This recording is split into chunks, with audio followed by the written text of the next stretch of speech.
कहते हैं ना, महंगा रोए एक बार, सस्ता रोए बार बार। लेकिन क्या हो जब बहू ही सस्ती चीजों की शौकीन हो तो? बहू, ये कैसे बैंगन लेकर आई है? सारे बैंगन अंदर से काने निकले। ओहो माँ जी, साइड साइड से काट कर बना लीजिए ना। 40 रुपए पाव वाला बैंगन मैं 2 रुपए किलो में लाई हूँ। बस कीड़ा तो बीच में होगा ना, बाकी तो ठीक ही होगा। बना लीजिए, बना लीजिए। सास 4 सब्जी निकालती है, जिसमें से 3 खराब। हाय रे, ये बहू की सस्ता माल लाने की आदत ने हमें बर्बाद करके रख दिया है। कुछ दिन बीतते हैं कि एक दिन शाम को मीनाक्षी बहू का पति संदेश भागा भागा घर आता है और सीधे कमरे में चला जाता है। अरे बहू, क्या हो गया संदेश को? ये ना मुझसे मिला, ना राम राम दुआ सलाम, सीधा कमरे में क्यों? पता नहीं माँ जी, हो सकता है जोर से। सास को भी लगता है कि हो सकता है बेटा वॉशरूम गया हो, लेकिन थोड़ी ही देर में संदेश कपड़े बदलकर सामने खड़ा होता है। क्या है मीनाक्षी, शर्म नहीं आती?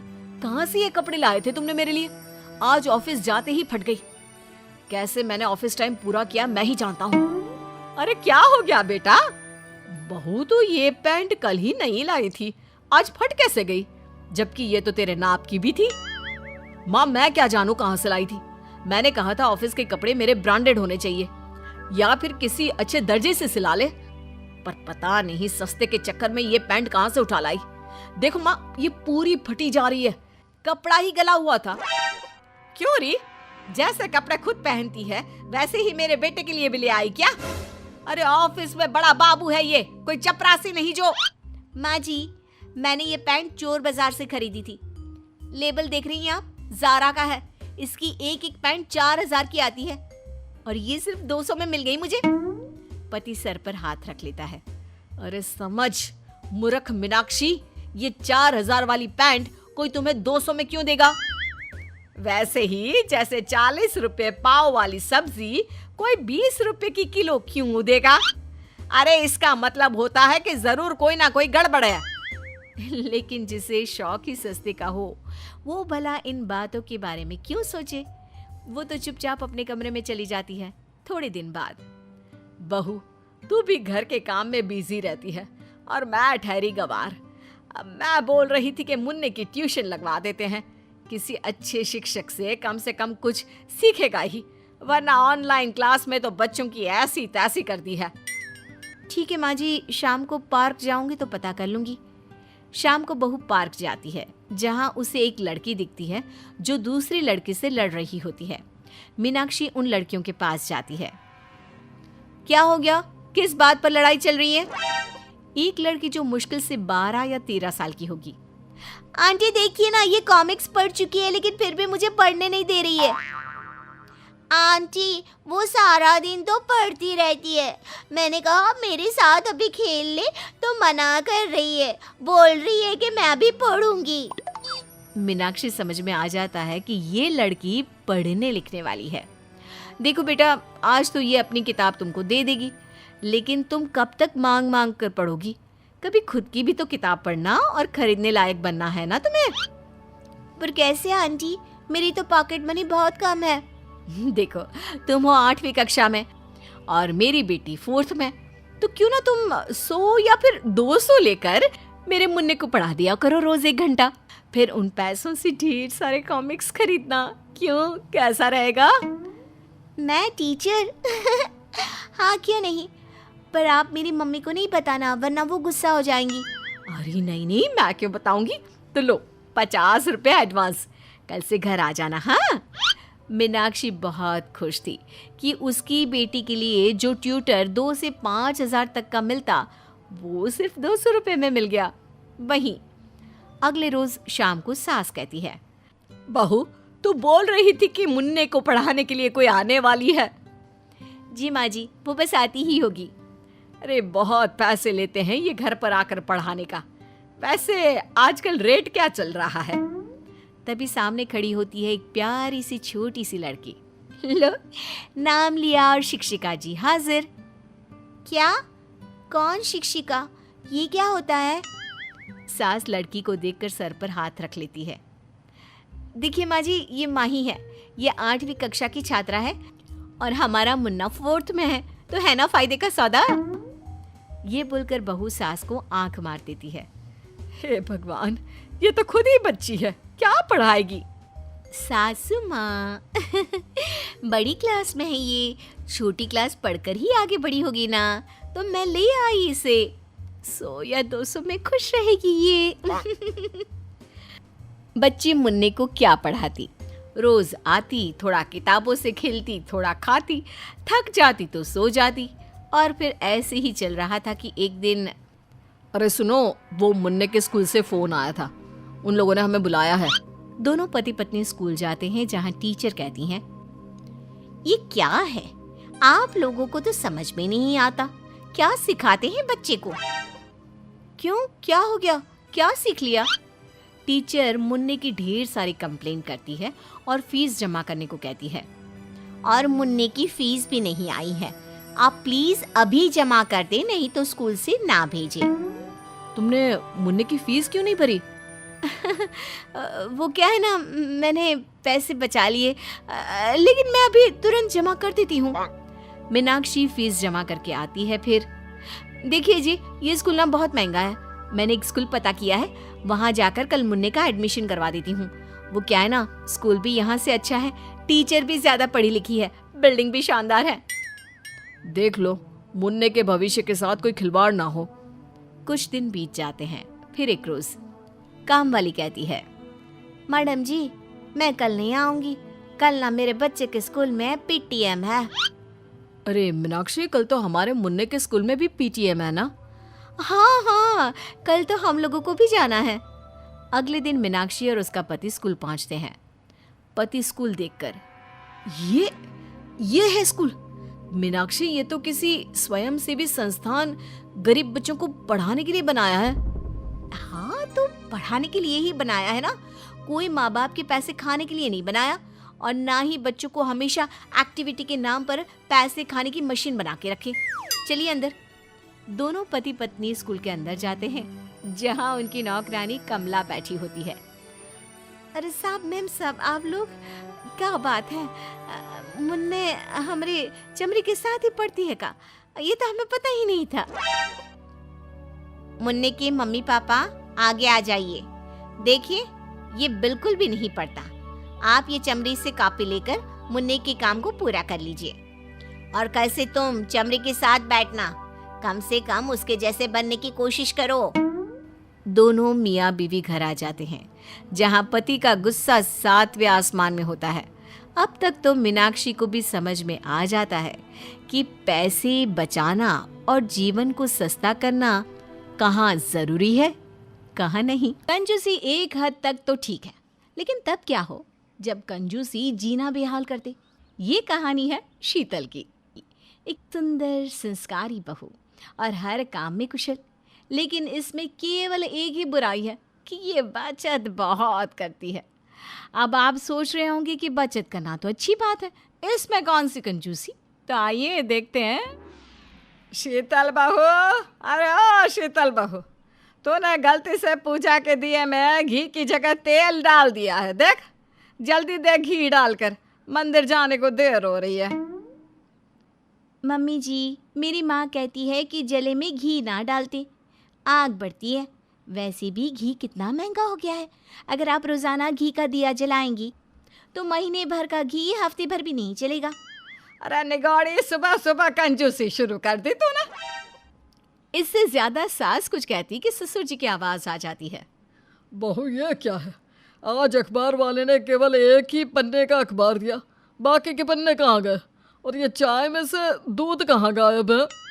पापा जी, बड़े बुजुर्गों का कहना है कि दूध वाली चाय सेहत के लिए हानिकारक होती है, इसलिए चाय में दूध नहीं डाला। वैसे भी आप तो गैस के मरीज है ना। मेरी बच्ची कितना ख्याल रखती है मेरा। अच्छा, ये अखबार वाला बाकी के पन्ने देना भूल गया क्या? अरे नहीं पिताजी, आपको अखबार पढ़ने में दिक्कत होती है ना, इसलिए मैंने उसको बोला कि जो खबर ज़्यादा इम्पोर्टेंट हो बस वही पन्ना देना। और पता है पिताजी, उसने 10 रुपये का अखबार मुझे सिर्फ 1 रुपये में दे दिया। मतलब मैंने महीने में अखबार के पीछे कुल 270 रुपए की बचत की। देखो सावित्री बहू, मेरा कितना ख्याल रखती है। इतना तो तुमने 40 सालों में मेरे बारे में सोचा तक नहीं, जितना बहू 4 महीने में मेरा ख्याल रखने लगी है। कंजूस कहीं की चिकनी चुपड़ी बातों से चूना लगा रही है और इनके समझ में नहीं आ रहा। फिर सास मुंह बनाकर मंदिर के लिए चली जाती है। वहीं शाम के समय जब बहू घर के खर्च का हिसाब कर रही होती है, इस महीने मैंने सिर्फ 10 रुपए की बचत की है। नहीं नहीं नहीं नहीं, ऐसा रहा तो मेरे इनकी कमाई तो पूरी की पूरी लूट ही जाएगी। बचत ज़्यादा करनी होगी। इस घर में पैसे तो पानी की तरह बहाए जा रहे हैं। वहीं अगले दिन शीतल मिशन पैसे बचाओ कंजूसी बढ़ाओ अभियान पर लग जाती है और शाम के समय जब सभी खाना खा रहे होते हैं, शीतल, ये दाल में नमक कम क्यों है? हाँ बहू, और ये रोटी आधी कच्ची पक्की क्यों है? हमारे घर में तो आरओ लगा है बहू, तो पानी में भी अजीब सी गंध कैसे आ रही है? लाइए दिखाइए माँ जी। नहीं तो कोई भी गंध नहीं आ रही इसमें से तो। फिर बहू दाल और रोटी भी खाकर चेक करती है। पिताजी, रवि जी, सब कुछ तो बढ़िया बना है। आप लोगों को खाना नहीं खाना तो कम से कम मेरे बनाए खाने का अपमान तो मत करिए। कितनी प्यार से खाना बनाया था मैंने और आप लोग। अरे अरे रो मत पगली, हम तो बस बता रहे थे। रो मत बहू, ठीक बना है खाना। माँ बाप के सामने कोई लाज शर्म नहीं बची, हर जगह बस प्यार दिखाना होता है। फिर सभी गैर मन से खाना खाकर अपने अपने कमरे में सोने चले जाते हैं। वहीं रात में अचानक से लाइट चली जाती है। आहा, कितने मच्छर काट रहे हैं। शीतल, ऐसे क्यों बंद कर दिया? ए जी, लाइट चली गई है। इस तरह पूरी रात सभी घर वालों को बिना लाइट के ही सोना पड़ता है, जिससे मच्छर काट काट कर उनका बुरा हाल कर देते हैं। और सुबह होते ही शीतल जल्दी से उठकर मेन स्विच ऑन कर देती है और पूरे घर में फिर से लाइट आ जाती है। वहीं पूरी रात ना सोने के कारण रवि और बाकी घर वाले दिन में देर रात तक सोते हैं और उन्हें अपने अपने कामों के लिए देर हो जाती है। शीतल, जल्दी से टिफिन पैक कर दो, बहुत देर हो चुकी है। ए जी, मैं भी तो देर से उठी हूँ। एक काम करो, आज ना ये ब्रेड जाम लेते जाओ, कल से पक्का टाइम पर टिफिन बना दूंगी। अच्छा ठीक है। फिर रवि गैर मन से वहाँ से चला जाता है। तब शीतल, वाह शीतल, क्या आइडिया लगाया है। ऐसे में तो रात भर जो एसी बिजली खींचता है उसके पैसे बच जाएंगे और तो और दिन में सब लेट तक सोएंगे तो ब्रेकफास्ट और लंच भी बच जाएगा। फिर डायरेक्ट स्नैक्स और डिनर। वाह, ये तो सही तरकीब निकाली है मैंने।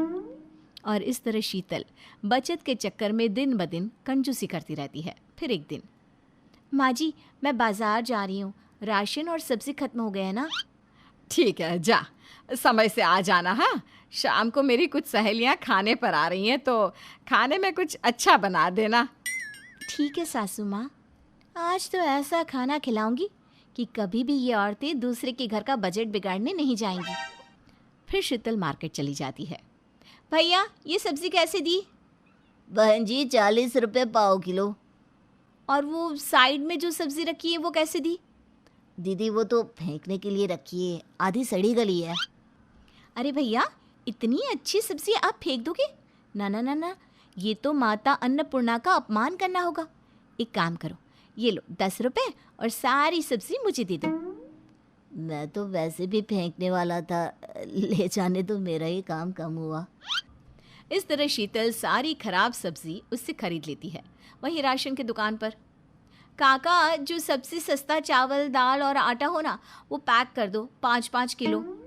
लेकिन बेटा, सबसे सस्ता वाला तो जानवरों के खाने में मिलाने के लिए रखा है, कुछ लोग आके लेके जाते हैं।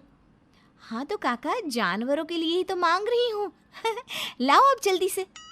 फिर शीतल कम पैसों में कम गुणवत्ता वाला राशन लेकर घर आ जाती है और शाम के खाने की तैयारी करने लगती है। अब जब शाम के समय सास की सहेलियां घर आती हैं। अरे सावित्री बहन, घर तो बड़ा मस्त बनाया है, लाखों रुपए लगे होंगे ना? लाखों? अरे पूरे 2 करोड़ रुपए लगे हैं इसे बनाने में। ओह, 2 करोड़ रुपए? हाँ, हम हाई क्लास लोग हैं। अब शहर में कोठी होना आम बात थोड़ी ना है। सही कह रही हो सावित्री जी आप। अब जो शहर के बाहरी इलाकों में रहते हैं उसके लिए तो लाख रुपया भी बड़ी बात है। क्यों कमली और सुमित्रा? हाँ हाँ, चलो ठीक है। अब सहेली होकर हमें ही तुम ताने मार रही हो। अब ये सब छोड़ो बहनों, पानी पियो। सूखा पानी? अरे खाने के लिए कुछ मीठा नमकीन तो लाती बहू। आंटी जी, पानी सूखा नहीं गीला है, देखिए ना। फिर सभी चुप हो जाती हैं और चुपचाप पानी पीकर बातें करने लगती है। ऐसे ही 2 घंटे बीत जाते हैं। यार 2 घंटे हो गए, कुछ खाने पीने तक को नहीं पूछा तुम्हारी बहू ने। हाँ हाँ, माफ़ करना बहन, अभी आई मैं। फिर सास रसोई में चली जाती है। अरे ओ माता जी, आज खाना मिलेगा या ना कटवाएगी मेरी? मम्मी जी, मैं बहू जी हूँ, माता जी नहीं। और आप कोई सुपर्णखा थोड़ी ना है जो मैं आपकी नाक काट लूँगी। चलिए खाना लगाती हूँ। जितनी लंबी जुबान है ना, उतना हाथ भी चला लिया कर। फिर सावित्री बाहर चली जाती है और बहू टेबल पर खाना लगाने लगती है। चलिए आप सभी खाना खाने आ जाइए, खाना लग गया है। फिर शीतल सभी को खाना परोसने लगती है। अरे बहू ज़रा टीवी तो चालू कर देना। चुगली सास बहू की सीरियल का समय हो गया है। तुम भी देखती हो? मैं भी देखती हूँ यार, कितना मज़ा आता है। मोहल्ले भर की औरतें चुगली बतलाती है और सास बहू आपस में एक दूसरे से धोबी पछाड़ लड़ाई करती है। ये औरतें अपने सीरियल के चक्कर में मेरा नुकसान करवाएंगी। फिर शीतल जाकर मेन स्विच का बटन बंद कर देती है, जिसके कारण एक बार फिर से घर में अंधेरा हो जाता है। ये मुझे लाइट को भी अभी जाना था, रोजाना रात को चली जाती है। लाइट तो पूरे शहर में हमेशा रहती है। अब देखो बाहर भी लाइट है, सिर्फ तुम्हारे घर की ही गई है। तभी सावित्री समझ जाती है कि ये शीतल का काम ही हो सकता है। इससे पहले कि सावित्री कुछ कहती, अंधेरे में कुछ धड़ाम से गिरने की आवाज़ आती है और सभी हड़बड़ा जाते हैं। तभी अचानक से लाइट भी आ जाती है और बहू बाहर से आती है। सब देखते हैं कि कमली चेयर से ज़मीन पर गिरी बेहोश पड़ी है और उसका गला नीला हो रहा है और प्लेट के बगल ही छिपकली पड़ी हुई है। राम राम राम राम, ये कैसे हुआ? सावित्री, तूने तो हमारा धर्म ही भ्रष्ट कर दिया। अरे ये समय बातों का नहीं है, कमली को अस्पताल लेकर जाने का है। चलो जल्दी करो। फिर सभी कमली को हॉस्पिटल ले जाते हैं, जहां उन्हें पता चलता है कि खाने में छिपकली का जहर होने से कमली की हालत ऐसी हो गई। यदि आप इन्हें सही समय पर ना लाती तो इनकी जान भी जा सकती थी। इतना सुनते ही शीतल फूट फूट कर रोने लगती है।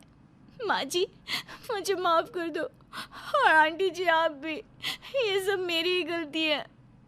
जिसके बाद शीतल सबको सारी बात बताती है। तब तक वहाँ श्यामलाल और रवि भी आ जाते हैं और सभी शीतल की कंजूसी के बारे में सुनकर उससे बहुत नाराज़ होते हैं। ये लीजिए बचत के 50,000 रुपये आंटी जी के इलाज के लिए, आपसे मैं कभी ऐसा नहीं करूँगी। जिसके बाद शीतल का पछतावा देख सभी उसे माफ़ कर देते हैं और शीतल अपनी कंजूसी की आदत छोड़कर एक अच्छी गृहिणी बनने की कोशिश में लग जाती है।